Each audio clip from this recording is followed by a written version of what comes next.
Hi guys and welcome back to my channel. This is Manya and I'm back again with a new vlog. So guys मेरी आवाज़ को ignore करना क्योंकि मुझे बहुत ज़्यादा कोल्ड एंड कफ हो गया है. मेरी तबीयत ठीक नहीं है बट मैंने सोचा बहुत दिन हो गए एंड कोई वीडियो नहीं डाला है. सो मैं एक नया वीडियो लेके आई हूँ और इस वीडियो का टॉपिक रहेगा all about assignments in Canada. कि जो बच्चे as an international students Canada में आते हैं वो लोग के ये डाउट रहता है कि कनाडा में जो पढ़ाई है वो कैसी है, लाइक इजी है, हार्ड है, इंडिया जैसी है कि क्या सिस्टम है. सो आज वही सारे डाउट्स मैं आप लोगों के क्लियर करने आई हूँ कि कनाडा का क्या सिस्टम है, एजुकेशन सिस्टम है, कैसे यहाँ पे कॉलेजेस में पढ़ाई वगैरह रहती है और आपको कैसे लाइक मैनेज करना है अपना स्केड्यूल. क्योंकि हम जब भी यहाँ आते हैं कनाडा में तो हम हमेशा अकेले आते हैं एंड हमारे साथ हमारे मॉम डैड कोई भी नहीं होता. तो हमें सारे रोल्स, मम्मा का रोल हमें खुद निभाना पड़ता है, हमें कुकिंग खुद करनी पड़ती है, हमें अर्न खुद करना पड़ता है, हमें सब कुछ खुद करना पड़ता है एंड उसी के साथ अपनी पढ़ाई भी मैनेज करनी पड़ती है. तो इस वजह से लोग बहुत ज़्यादा टेंस्ड रहते हैं कि कनाडा जाके सारे रोल्स हम खुद कैसे लाइक निभाएंगे एंड कैसे फुलफिल करेंगे. सो गाइज मैं बस यही कहना चाहती हूँ कि हम लोग इंडिया में बैठे बैठे बहुत ज़्यादा इस बारे में सोचते हैं बट यहाँ आके सिनेरियो एकदम डिफरेंट रहता है. यहाँ आके आप 1-2 महीने में फुल सेट हो जाते हो, आप सब कुछ मैनेज करना सीख जाते हो. क्योंकि कनाडा में टाइम मैनेजमेंट सबसे ज़्यादा इम्पॉर्टेंट है. अगर आप खुद को ऑर्गेनाइज नहीं रखोगे, टाइम मैनेजमेंट नहीं करोगे तो आप लोग बहुत ज़्यादा सफ़र करोगे. क्योंकि यहाँ पे आपको जितना टाइम आप अपनी जॉब को दे रहे हो उतने टाइम ही आपको अपने पढ़ाई पे, अपनी हेल्थ पे, बाकी सारे कामों पे भी देने पड़ेंगे. नहीं तो बहुत ज़्यादा डिफ़िकल्ट होता है जो बच्चे अच्छे से टाइम मैनेजमेंट नहीं कर पाते. सो मैं बस अब वीडियो में आगे चलते हैं एंड बात करते हैं क्या सिस्टम है कनाडा की पढ़ाई का. Stay tuned guys and watch this video till the end. I hope you will love this vlog and support करते रहो मेरे को. अच्छी स्पीड से हम लोग ग्रो कर रहे हैं एंड जो भी वीडियो देख रहे हो प्लीज़ उसे लाइक करो एंड मेरे चैनल को सब्सक्राइब करो. चलते हैं आगे वीडियो में गाइज. सबसे पहले मैं एक बात क्लियर कर देती हूँ, जो भी ये वीडियो देख रहे हैं मेरे घर वाले स्पेशली, मैं इतनी ज़्यादा भी बीमार नहीं हूँ गाइस. ये नॉर्मल सीजनल कोल्ड एंड कफ है जो 1-2 दिन में ठीक हो जाएगा, ज़्यादा टेंशन लेने की बात नहीं है. अब बात करते हैं कनाडा के एजुकेशन सिस्टम के बारे में. तो गाइस हम लोग इंडिया में कैसे पढ़ाई करते थे. हम लोग को पूरे साल पढ़ाया जाता था एंड 6 मंथ्स में हमारे mid terms and final exam रहता था, जिसके लिए और जो फाइनल एग्ज़ाम होता था उसके लिए हमें जो हमने स्टार्टिंग से पढ़ा है और एंड तक हमें सब कुछ पढ़ना पड़ता था एंड उस बेसिस पे हमारा फाइनल एग्ज़ाम रहता था. बट कनाडा में ये सिस्टम नहीं है गाइस. कनाडा का एजुकेशन सिस्टम बहुत ज़्यादा इजी है कंपैरेटिवली. अगर आप कोई भी कंट्री के एजुकेशन सिस्टम से कंपेयर करोगे तो यहाँ का सिस्टम बहुत ज़्यादा इजी है. अभी मैं यहाँ पे कॉलेज में पढ़ रही हूँ, मेरा सर्टिफिकेट कोर्स है बट इंडिया से भी मैं बैचलर्स करके आई हूँ एंड मुझे पता है वहाँ पे एग्ज़ाम्स वगैरह कैसे लेते थे कि आपका मिड टर्म्स तो रहता था but end of the semester आपका एक फुल टेस्ट होता था जिसमें आपको सब कुछ याद करके लिखना पड़ता था. बट यहाँ पे फुल्ली गाइस असाइनमेंट्स, क्विजेस और टेस्ट के बेसिस पे आपका असेसमेंट रहता है. असाइनमेंट की बात करते हैं पहले. कनाडा में आपको जब आपका सेमेस्टर शुरू होता है फर्स्ट वीक में आपको ज़्यादा कोई टीचर्स, प्रोफेसर्स इतने असाइनमेंट्स नहीं देते हैं बट एवरी वीक आपको हर सब्जेक्ट में एक असाइनमेंट मिलता है एंड वो असाइनमेंट बहुत ज़्यादा प्रैक्टिकल रहते हैं.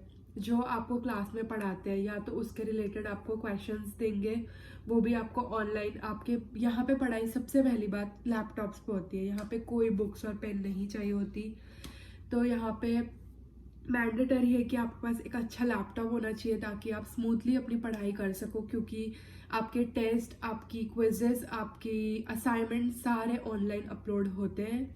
Make sure you have a good laptop. तो गाइज मुझे भी 3-4 वीक हो गए हैं कॉलेज जाते हुए एंड मैंने भी काफ़ी सारे असाइनमेंट्स किए हैं अभी तक एंड मेरे हिसाब से बहुत सारे असाइनमेंट्स हैं वो आपके प्रैक्टिकल नॉलेज पे होते हैं एंड यहाँ पे फॉर एग्जांपल आपको असाइनमेंट दे रहे हैं तो उसका वेटेज रहेगा या तो 10% या तो 5%, ऐसे डिवाइड कर देते हैं ये लोग परसेंटेज।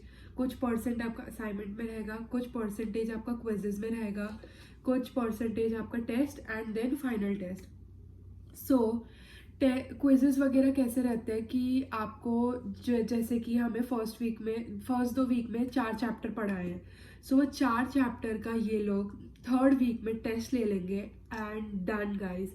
वो 4 चैप्टर को आपको वापस पढ़ने की कभी ज़रूरत नहीं है। यहाँ पे ऐसा नहीं होता कि फाइनल एग्जाम में जो आपको स्टार्टिंग से पढ़ा है वो सब पूछेंगे, बल्कि यहाँ पे फाइनल असेसमेंट होता है, असाइनमेंट्स के परसेंटेज, क्विजेस के परसेंटेज, जो आपकी ग्रुप प्रेजेंटेशंस रहती है क्लास में, आप लोग जो ग्रुप प्रोजेक्ट्स करते हो उसके बेसिस पे आपका फाइनल एग्जाम रहता है, लाइक फाइनल स्कोर आपको मिलता है। एंड फाइनल टेस्ट आपको जो लास्ट में 3-4 चैप्टर पढ़ाते हैं उसके बेसिस पे वो क्विज लेते हैं एंड वो होता है। और ये सबका टोटल मिला के आपका एक ग्रेड स्कोर बनता है, वो आपको लाइक बताएगा कि आप पास हुए हो सेमेस्टर में या फेल हुए हो। सो बिल्कुल चिल सीन है यहाँ का एंड बहुत ज़्यादा हेल्पफुल होते हैं प्रोफेसर भी। अगर आपको कोई डाउट वगैरह है तो वो लोग हमेशा आपकी हेल्प करते हैं। आप कभी भी उनको मेल डालोगे तो विद इन 24 आवर्स वो लोग रिप्लाई भी करते हैं। सो मेरे कॉलेज में तो मैंने देखा है कि अगर मुझे कोई भी डाउट होता है असाइनमेंट के रिलेटेड, अगर मैं टीचर्स को मेल डालती हूँ तो विद इन 24 आवर्स वो डाउट या क्वेरीज जो भी मेरी है वो सॉल्व हो जाती है। तो आई होप आपको थोड़ा बहुत आइडिया आया हो कैसे यहाँ रहता है। यहाँ पे कोई बुकिश नॉलेज आपको नहीं देना है, आपका एक प्रैक्टिकल, वो लोग चाहते हैं कि आप लोग जितना ज़्यादा प्रैक्टिकल हो सको उतना ज़्यादा आपको वो ट्राई करते हैं। और यहाँ पे प्रैक्टिकल नॉलेज के बेसिस पे ही आपको असाइनमेंट ज़्यादातर मिलते हैं। जो भी आपके ग्रुप प्रोजेक्ट्स होते हैं, लाइक हमको 1-2 सब्जेक्ट है जहाँ पे हमें ग्रुप प्रोजेक्ट्स करंट जो सिनेरियो कंट्रीज में चलता है उसके रिलेटेड ही हमें ग्रुप प्रोजेक्ट्स मिलते हैं, ताकि हमारा नॉलेज भी एनहांस हो, हमारी वोकैबुलरी अच्छी हो। तो ये सब यहाँ पे बहुत ज़्यादा ध्यान रखा जाता है। एंड गाइज एक बहुत ज़्यादा इम्पॉर्टेंट बात मैं आपको बताना चाहती हूँ कि बच्चे क्या करते हैं, असाइनमेंट्स चैट जीपीटी से, जो भी एआई एप्स आजकल जो बहुत ज़्यादा चल रही है उससे कॉपी मार के करते हैं। आई नो लाइक हमें ये सब एप्स लाइक यूज़ करने चाहिए, बट आपको क्यों यूज़ करने चाहिए ये सब एप्स, ताकि आपको अगर वो टॉपिक नहीं समझ आ रहा हो तो आप वो एआई ऐप से, एआई टूल से वो टॉपिक के बारे में पढ़ के थोड़ा आइडियाज़ जनरेट कर सको, ना कि वहाँ से पूरा असाइनमेंट देख के कॉपी पेस्ट कर दो। क्योंकि आजकल प्रोफेसर्स भी बहुत ज़्यादा स्मार्ट होते हैं, वो लोग के पास भी, कॉलेजेस के पास टूल्स रहते हैं जो डिटेक्ट कर देता है कि आपने अपने असाइनमेंट कहाँ से किए हैं।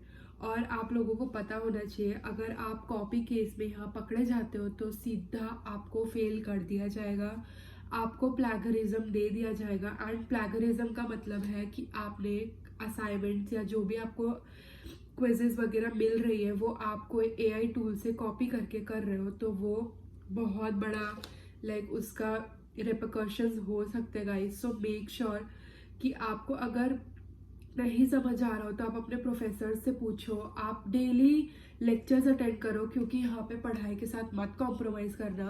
पार्ट टाइम जॉब तो आप बाद में भी कर सकते हो, बट अगर आप कोई भी सब्जेक्ट में फेल हो जाते हो तो आपको मालूम नहीं है यहाँ पे एक सब्जेक्ट की वापस रिपीट करने की कॉस्ट कितनी ज़्यादा हाई है। सो मेक श्योर थोड़ा पैसा कम कमा लो, बट पढ़ाई को बिल्कुल सैक्रिफाइस मत करो यहाँ पे, क्योंकि बहुत ज़्यादा फिर प्रॉब्लम आएगी। अगर एक बार आपको प्लैगरिज्म लग गया, आपकी रेपुटेशन प्रोफेसर के सामने बहुत ज़्यादा नीचे चली जाएगी एंड वो लोग आपको हेल्प करना भी नहीं चाहेंगे आगे जाके। सो आई होप मैंने बहुत ज़्यादा आपको मोटिवेट किया हो पढ़ने के लिए, क्योंकि हम यहाँ पे क्यों आए गाइस, पढ़ने ही तो आए हैं। सो वही करना चाहिए हमें।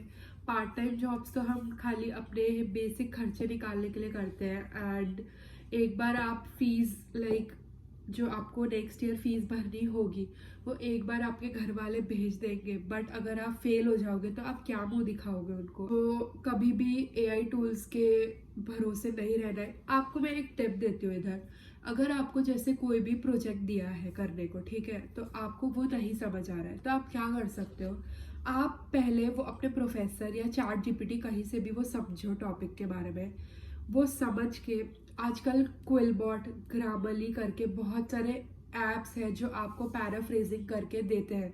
तो आप क्या कर सकते हो, आपने माइक्रोसॉफ्ट वर्ड पे अपना असाइनमेंट टाइप किया एंड आपको लग रहा है कि आपकी language up to the mark नहीं है, क्योंकि यहाँ पे प्रोफेसर्स ग्रामेटिकल मिस्टेक्स एंड उसके भी मार्क्स कट करते हैं। तो आप क्या कर सकते हो, अपना वो पूरा जो आपने लिखा है उसको कॉपी पेस्ट करके क्विलबॉट या ग्रामरली पे जाके चेक कर सकते हो कि आपकी ग्रामेटिकल कोई मिस्टेक है कि नहीं है।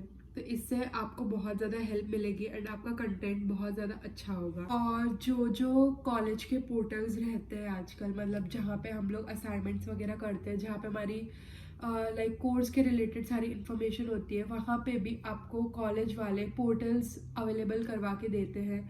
मैंने एक दो कॉलेजेस में, लाइक कॉनेस्टोगा कॉलेज में ग्रामरली का पोर्टल आपको साथ में मिलता है, ताकि अगर आप कोई भी असाइनमेंट कर रहे हो तो आप कोई भी ग्रामेटिकल मिस्टेक ना करो, वो ऑटो करेक्ट होके आ जाता है वहाँ पे। तो ये बहुत अच्छा सिस्टम है, आपको ज़्यादा टेंशन लेने की ज़रूरत नहीं है। बस जो भी असाइनमेंट या प्रोजेक्ट मिल रहा है उसको अच्छे से समझो एंड देन करो। और यहाँ पे क्या रहता है, आपको एक वीक का टाइमलाइन मिलता है असाइनमेंट कंप्लीट करने का, और मेजॉरिटी ऑफ द कॉलेजेस में 11:59 पे असाइनमेंट ड्यू रहते हैं। जो जो इंटरनेशनल स्टूडेंट्स हैं वो 11:59 वाले टाइम बाउंड को समझ सकते हैं कि वो क्या है हमारे लिए। एंड बस यही है, 11:59 पे ड्यू रहता है असाइनमेंट, वो हमें सबमिट करना रहता है उसके पहले। एंड कुछ कुछ कॉलेजेस में ये भी होता है कि अगर आप जल्दी सबमिट करते हो तो आपको कुछ बोनस पॉइंट्स वगैरह भी मिलते हैं। तो बस यही सिस्टम है असाइनमेंट्स का गाइस। अच्छे से पढ़ाई करो एंड अच्छे से कोर्स कंप्लीट करो। फर्स्ट प्रायोरिटी अपने स्टडीज़ को दो, देन बाकी सब कुछ रखो, क्योंकि स्टडीज़ के बिना ना आपको सर्टिफिकेशन मिलेगा, ना कुछ भी, ना अच्छी फील्ड जॉब मिल पाएगी। सो बस मुझे यही बताना था आपको। I hope you like this video. I hope आप थोड़े मोटिवेट हुए हो अपना काम अच्छी तरीके से करने के लिए। एंड मिलते हैं अगले वीडियो में। अब मैं अपनी तबीयत ठीक होने के बाद आपको मिलूंगी, क्योंकि ये आवाज़ में मैं वीडियो नहीं बनाने वाली। So thank you so much for watching this vlog. Like this video, subscribe to my channel and bye for now.